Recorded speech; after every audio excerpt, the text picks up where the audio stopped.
Dette er Big Brother. I er nu velkomne tilbage i huset. Yeah! Vi kommer ind fra opgavegården, og der står en kok i køkkenet, og det ser rigtig hyggeligt ud. Der dufter godt af god mad, og der står også noget vin. Så jeg ved ikke helt, hvad der skal til at ske, men det er noget godt i hvert fald. En middag for en rød bold. Dette er Big Brother. Rasmus, du får nu mulighed for at spise middag med din kæreste, Dina. Hun sidder på den anden side af vinduet. Nej. Du skal sidde på denne side af vinduet. Shit, vidste det, mand. Jeg får en fristelse, og det koster 5 røde bolde. Jeg bliver nødt til at overveje den. Gør det, Ras. Du har ikke set hende, jeg ved ikke, hvor lang tid. Er du klar over, hvad sådan det lille pus, det gør? Ja, jeg ved det Du godt. bare få lov til at se hende. Jeg har inderligt lyst til at tage den opgave. Min kæreste, hun betyder alt for mig. Hun betyder mere for mig, end hele det her program og den halve million gør. Det er mig, der har valgt at være med i det her program. Det er ikke hende. Så hun skal ikke straffes, fordi jeg skal levere noget inden til et hold herinde. Rasmus, vil du spise middag med din kæreste? Ja. Godt, Rasmus. Godt, Rasmus.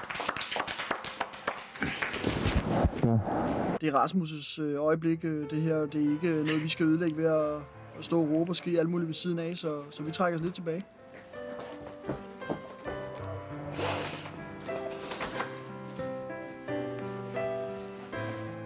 Jeg er glad for, at du sagde ja.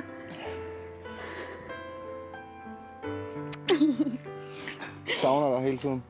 Lige måde.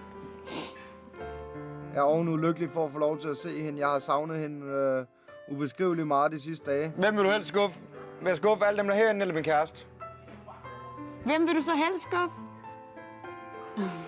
Du betyder mere end alt det, jeg gør. Hvor er du sød. Jeg skulle mest af alt lyst til bare at smadre den rude og hoppe ind til hende. Jeg har det fint derhjemme. Hvad? Jeg har det fint derhjemme. Det er jeg glad for at høre. Det er røvsygt.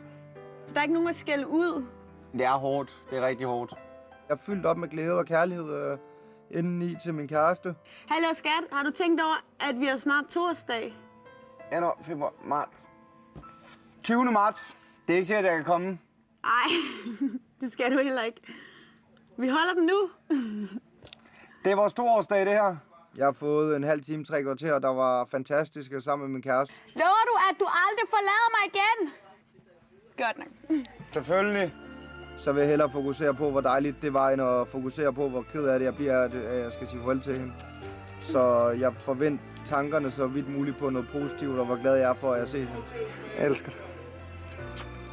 Hils Eva. Det skal jeg gøre. Ses. Hej hej. Nej, det nøjer det der. Sådan, Ras. Jeg er ked af, at jeg har fået nogle bold. Nej, det er fint. Det er ikke så meget med det, jeg gør. Jeg er blevet bekræftet i, hvor glad jeg er for hende.